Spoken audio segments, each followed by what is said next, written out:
so generous, that keeps giving, even when her children are spoiled and, spoiled and unthinking as we are, she continues to give that unending generosity.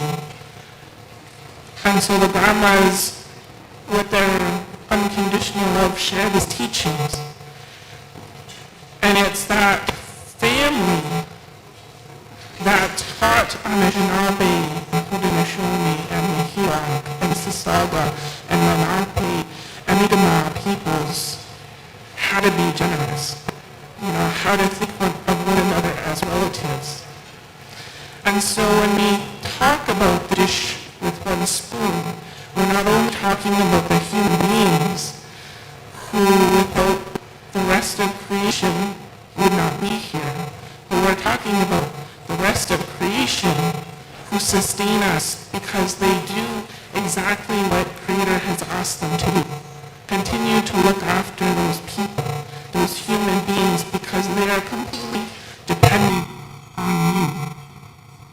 And so when we do those land acknowledgements, what we're doing is actually taking a moment to pause and give unconditional, absolute thanks, that reciprocity to the natural world for helping to sustain us, right? And the Anishinaabe, and the Haudenosaunee, and the Lenape, and the Mihila peoples, that was one of the things that was asked of us by Creator, our creation, was to take care and reciprocate when we can. And so I'm so thankful for our organizers to offer those words and to remind us that our original peoples are still here and that we continue to be here and we continue to share the generosity of those teachings. So I'm really thankful to be here and to be part of that. So, we're celebrating these beautiful space that house our sounds as Ikwewak, as matriarchs, as those ones that held our families together. We're celebrating a space where we can come together and share and be active and find our voices and use those voices, and we're celebrating collectively. That's such a really amazing place to be part of that beautiful bookstore. So we much for organizing this. And so I want to just take a moment to bring us to our center, to our heart space. I don't really read the news. I don't read the news, and I don't do social media a lot. But even with not being connected in that way, I know that there's things in the world that are affecting our good mind and are affecting our hearts. And so if we could just take a moment to just breathe and to just be here with ourselves. And so if you could just for a moment humor me and just focus into your third eye and draw this little line down the front of your nose, down to the tip of your nose, over your lips, down your chin, down this line of your throat into the hollow of your chest, and right down here, somewhere in the middle of your chest. And you'll find a space, but sometimes it hurts, sometimes it's overflowing, but it's always there to remind us that we're not alone. It's always there to remind us that this unending, that beautiful abundance is always just a moment away. And so let's just focus into that heart and breathe really good.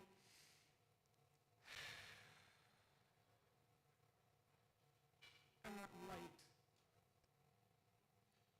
is who we are at our essence.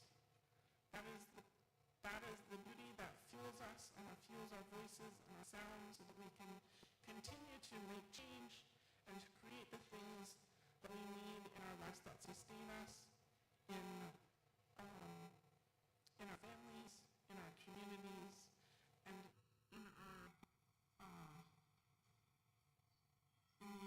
is where we gather. In Anishinaabe, Odeinan is what you call a town. Chiodeinan is what you call a city. And Odei in Anishinaabe is how you call the heart. Odei. It's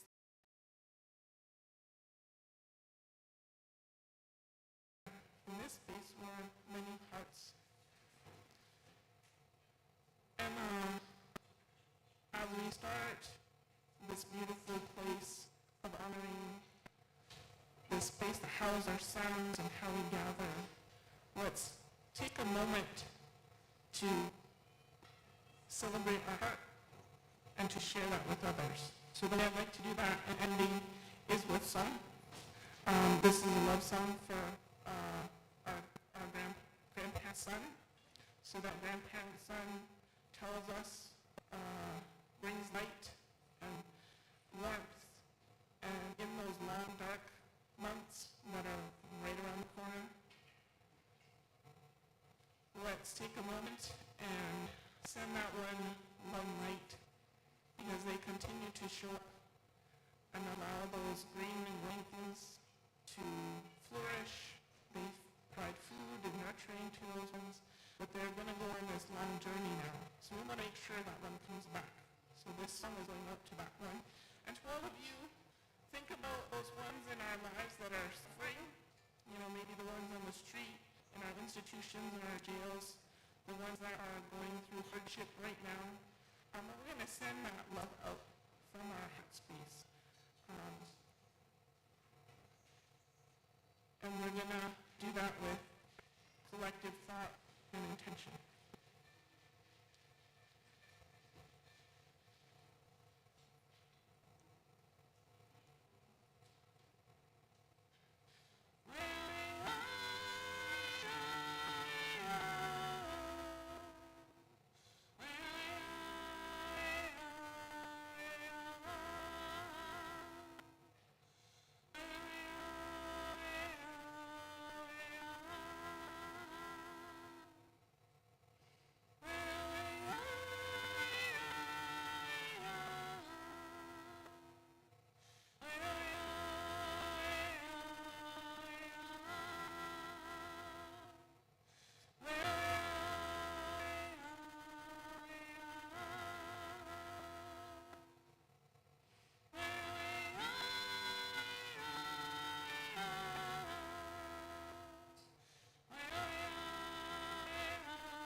So our songs are prayer songs, and that was that prayer that went out for all of those ones. And I really appreciate you taking this time to be centered and to be loving. And I hope that you have a wonderful celebration. Congratulations to all of those who are going to speak today. Unfortunately, I'm not going to be able to stay, but I wish you all the best with your celebrations. Chew much.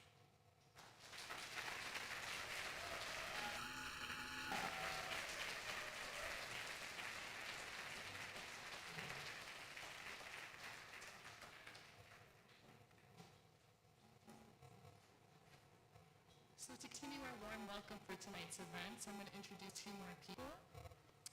Patti Kirk worked at Toronto Women's Bookstore from 1974 to 1978 as a co-manager.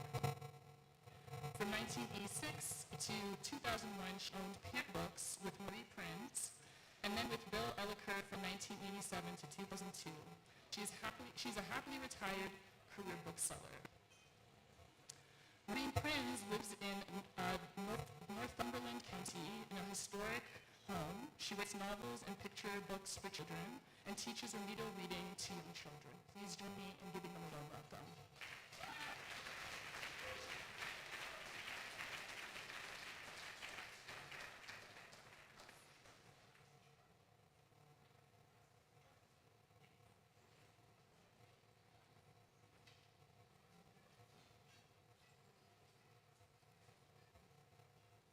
welcome to the founders of the Women's Bookstore.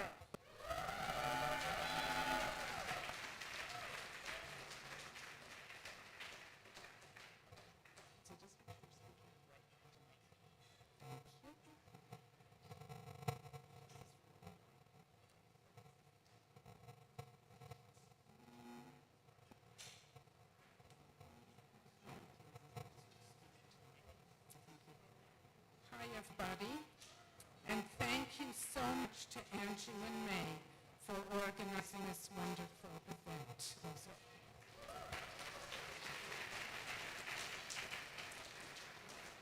Toronto Women's Bookstore came to being at the Women's Place on DuPont Street in 1972.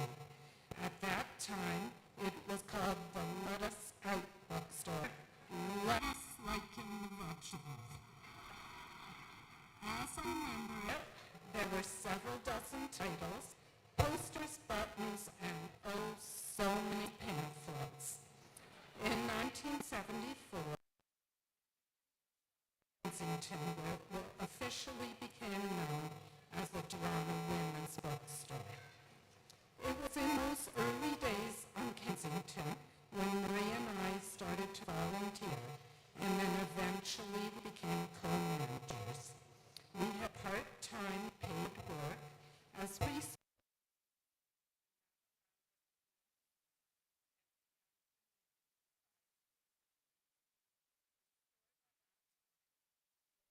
hundreds of times.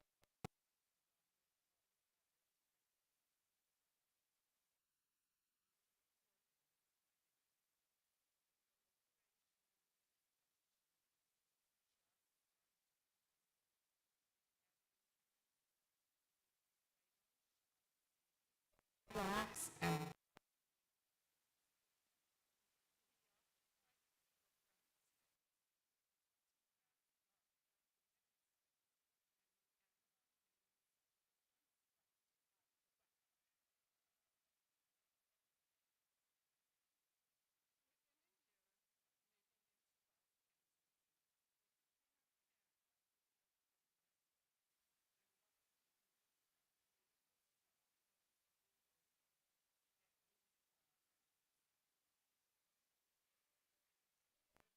was owned by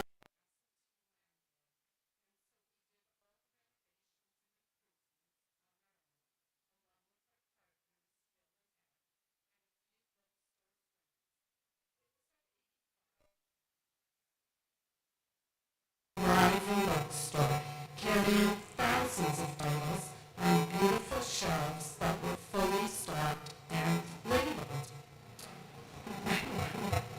When we first became managers, not only did we work for a few years for either no pay or very little pay, we also had very little knowledge other than what we brought to the job on our own. However, business grew very slowly, and we were able to learn on the job, and we quickly became adept at doing all the various tests. We learned how to source new publications, including the ones that were difficult to find and import. Initially, only one publisher's rep visited the store. I'm sure most thought we weren't going to amount to much, so why bother? We also learned how to reach and meet customers, including women from outside the city and outside the country, and women studies profs and also librarians, not to mention juggling the finances. During the early to late 70s, feminism was in what's referred to as the second wave.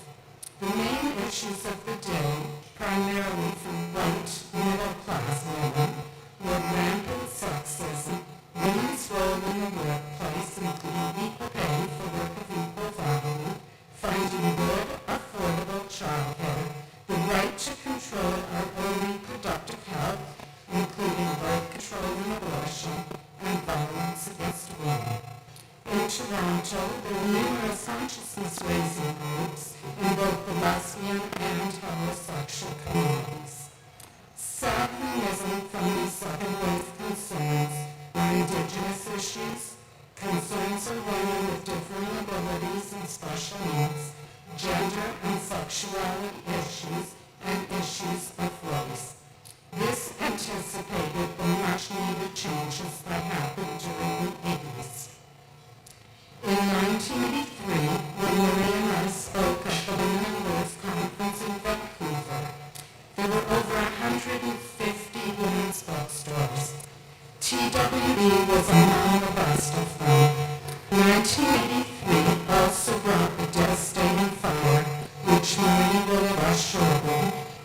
forward to the eventual change in how the bookstore was run and who would be doing it.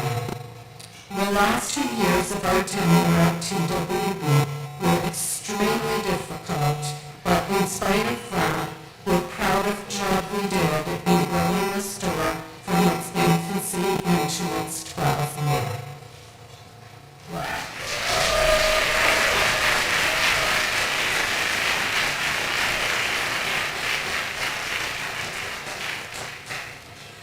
Thank you, Patti, for sharing the history of the bookstore's first decade, the one at 85 Harvard Street. Now I want to tell the story of when the bookstore almost died, and how it was from the ashes of the devastating fire in 1983. In early June of that year, a reporter from the CBC burst into the bookstore, shouting they had a hot tip that the Moreno clinic was open upstairs. And what did we know about that?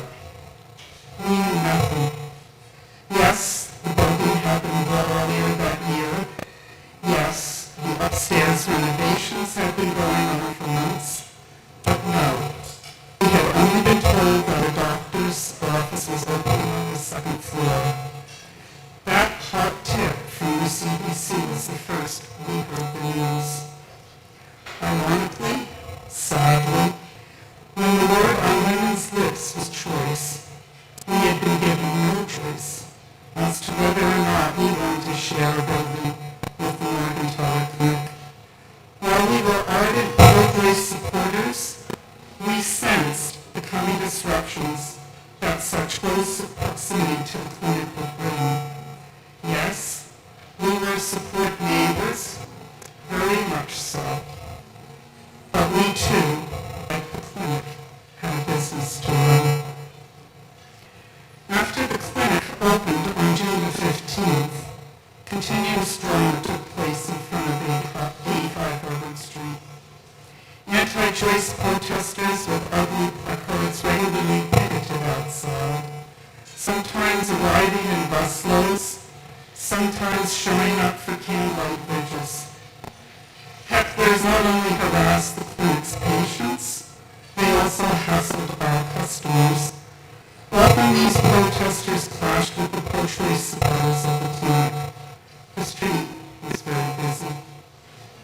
Then on July 5, the police raided the clinic, blocking off the street, barging up the stairs in fire escape, pounding on doors, dragging patients and doctors off into waiting ambulances and police cars.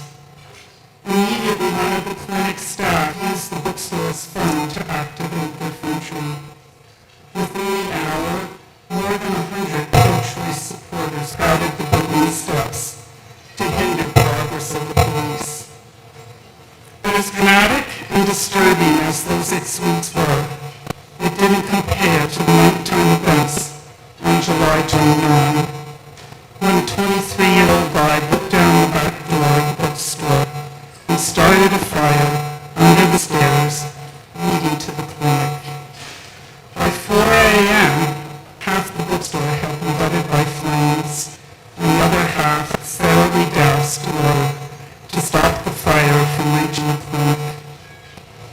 That morning, when the fire chief finally let us into the bookstore, Patti and I and her husband's Egan surveyed the damage.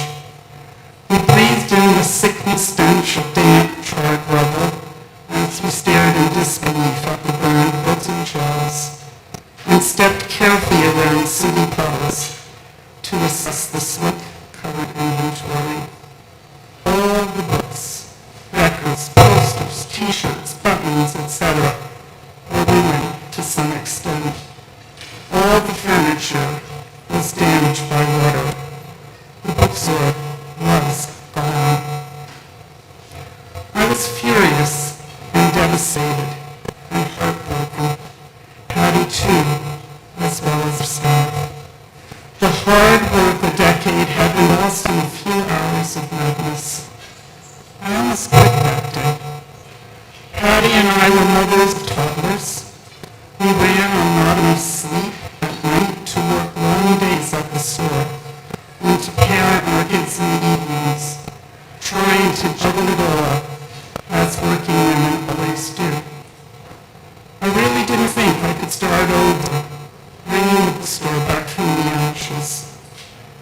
Patti begged me to stay, pleading that the bookstore's files had not been destroyed in our basement months, that the store's insurance included business disruption coverage, that she couldn't do it alone, and we couldn't let an unhinged person bring down the bookstore that the women of Toronto had helped grow for more than a decade, and that we didn't have to do it alone.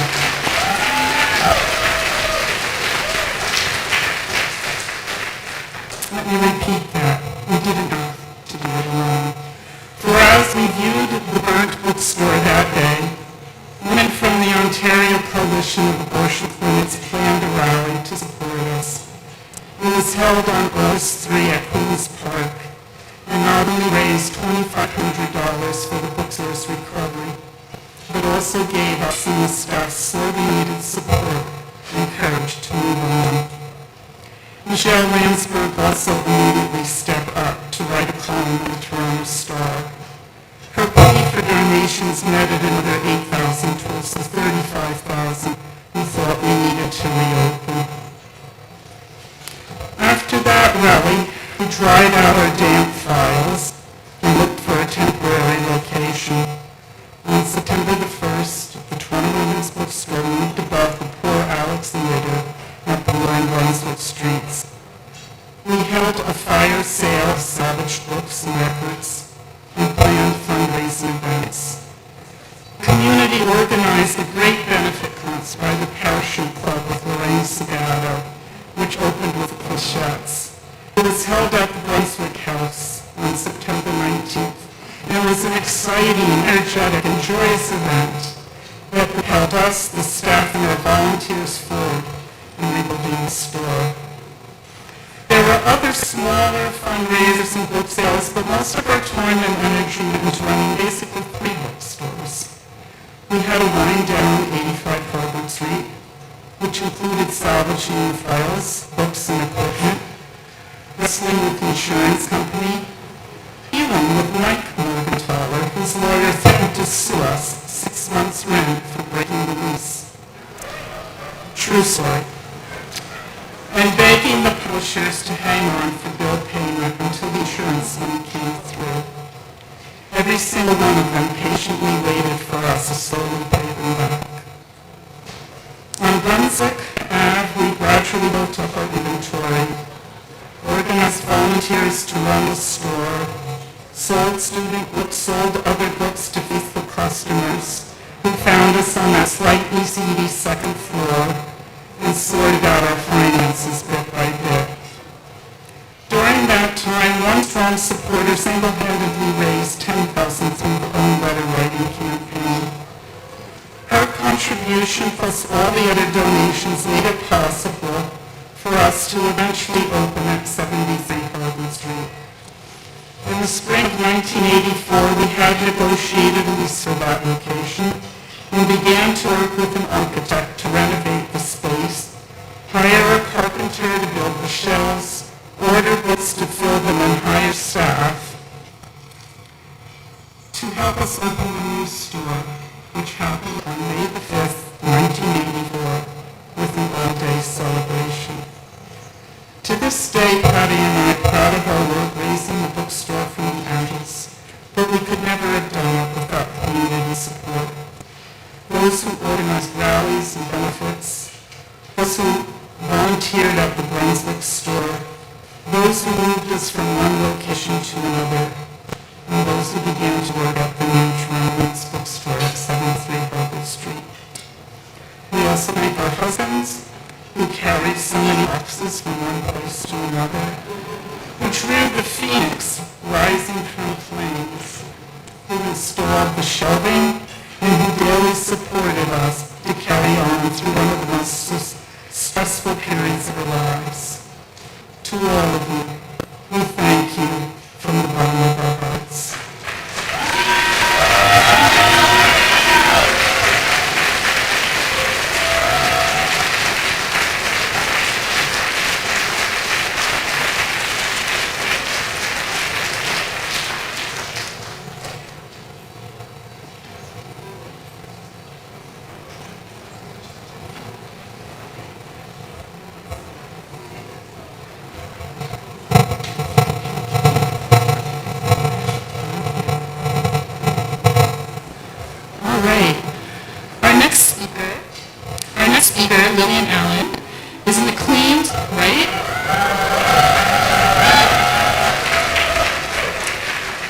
writers and creators in this room who would not be here about Lillian Allen.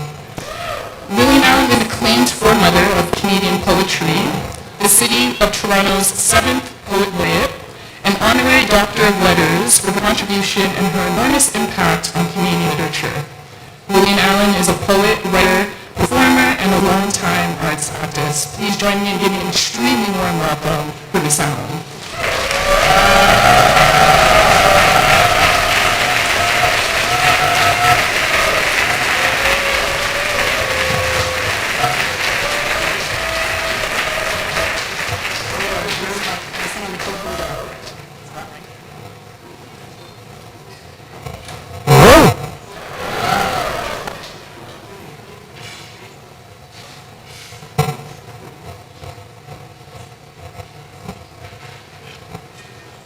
Broken and unbroken. We are broken and unbroken. So it's great to be here and to see so many old friends. We changed this city. We did it.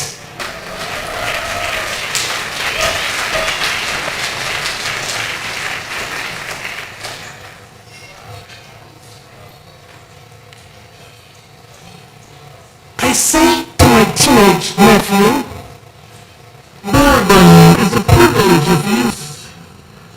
Curiosity is an oxygen, feeds young neurons, opens up pathways.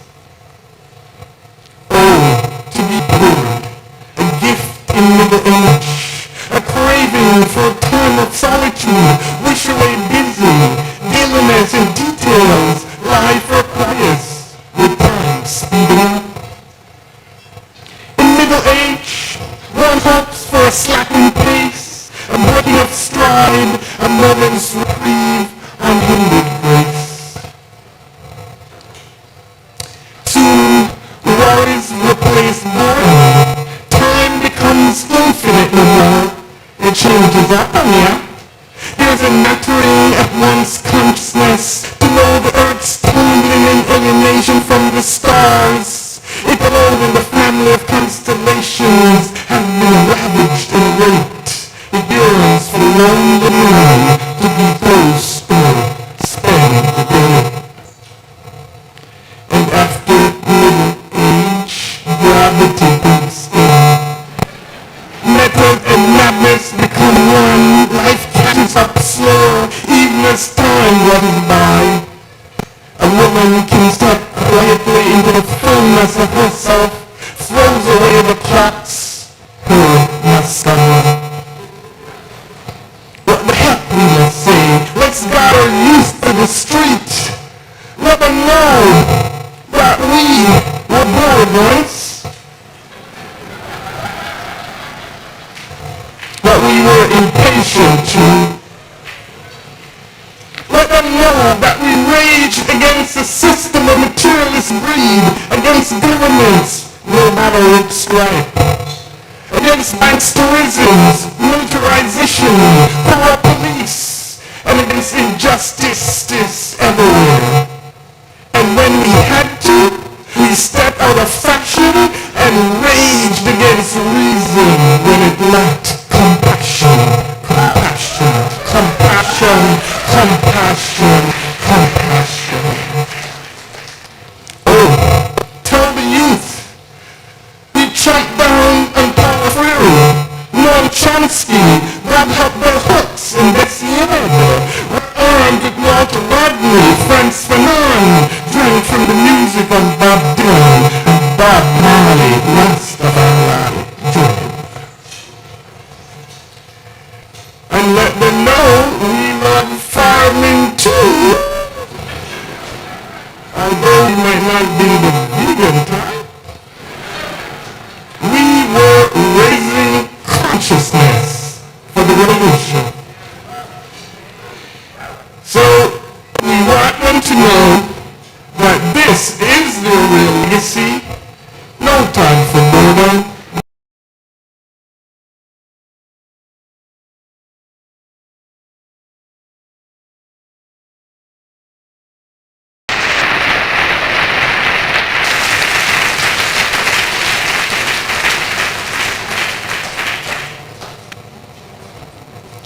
urgency,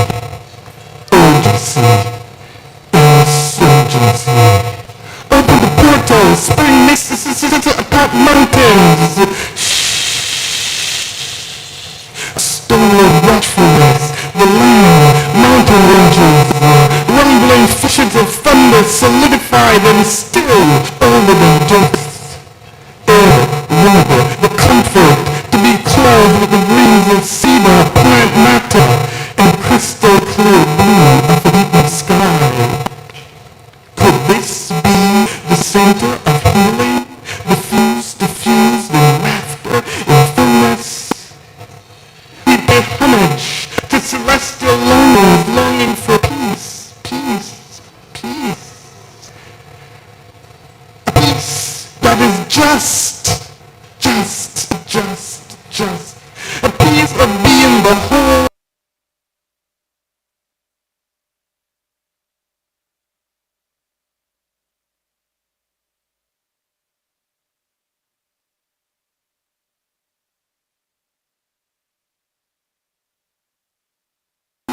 Sometimes, but always, we will carry on, carry forward, carry us over. We rest on the backbone of this land,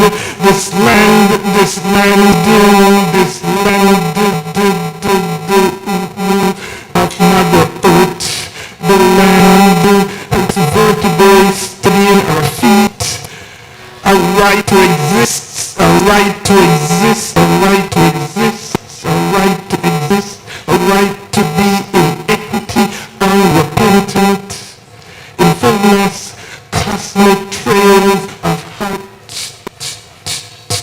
beats become the drum. Dragonflies are just mosquitoes, flashlights with flashlights who grew tired of feeding. This is false news. We're in numbness, cabling on demand, network dictatorship so loud it squints and blurs the eyesight. Falsification is an evil spirit born of the transactional world. Extraction.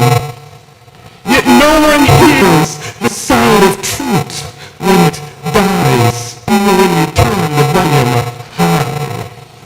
Lest we forget the chemistry and the physics and the organically interconnectedness of things beyond meta, intermeta, beyond X.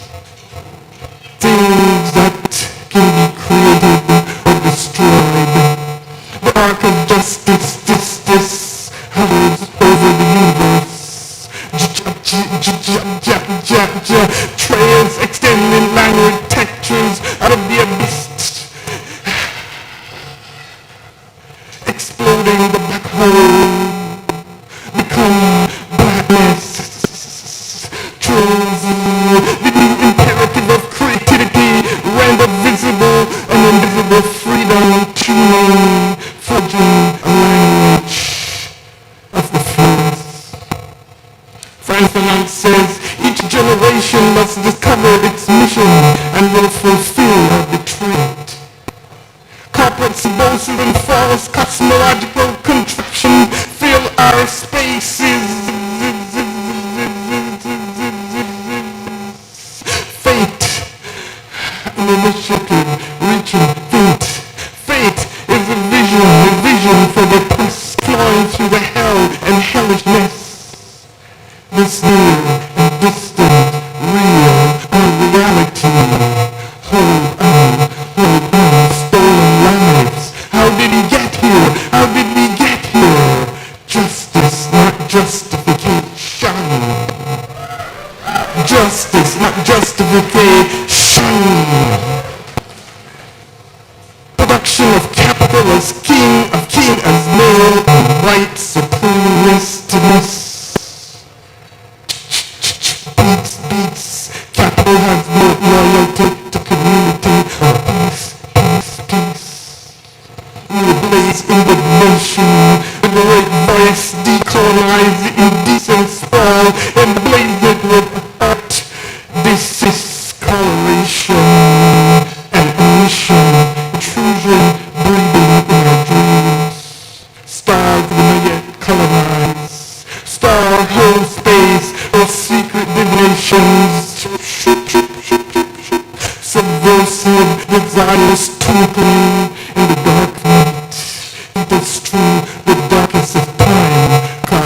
We would like to thank our donors, without whom this night would not have been possible.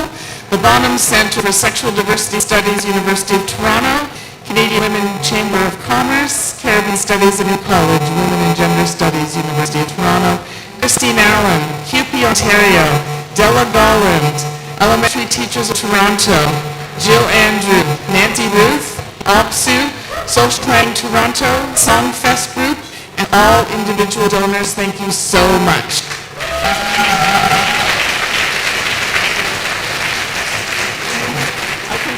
The sponsors, yeah. And great thanks to our community sponsors and partners, Rise Up Feminist Digital Archive. The recording of this event will live in their site. We will circulate the link when we have it. So thank you to Rise Up. Social Planning Toronto, Elementary Teachers of Toronto, Centre for Feminist Research at York University, the Lula Lounge and their amazing staff and their amazing tech. Charlie Pesh doing our fabulous live streaming that is having some challenges these days. Not Charlie's fault, Charlie's amazing. And another story bookshop who is selling books in the living room at the front that you might have seen. And Anju will talk about the t-shirts and the memorabilia and other things as well.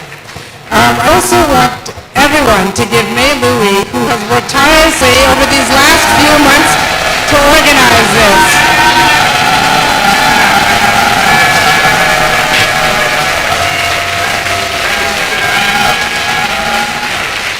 Without May's relentless hard work, this would not have happened. I've just been a cheerleader on the side, but this really has been May's blood, sweat, and tears for months and months and months to bring this together. So thank you for me and for everyone else. So Dianah Romero, Olivia, who is a former staff of the bookshop, designed, she's like, what are you emailing? She's like, you know, you gotta have t-shirts. I'm like, yeah, but how are we gonna get t-shirts? She's like, well, I'll design one. I'm like, okay. So she did. And so she designed these gorgeous t-shirts for the 50th anniversary. So in the back room, it's one called What's All the Havana Lounge. We have a really beautiful room of memorabilia. There's all kinds of event posters. There's also magazines from Shameless, which was a great feminist magazine for young women, but they've got bundled copies for giveaways. So pick the bundled copy.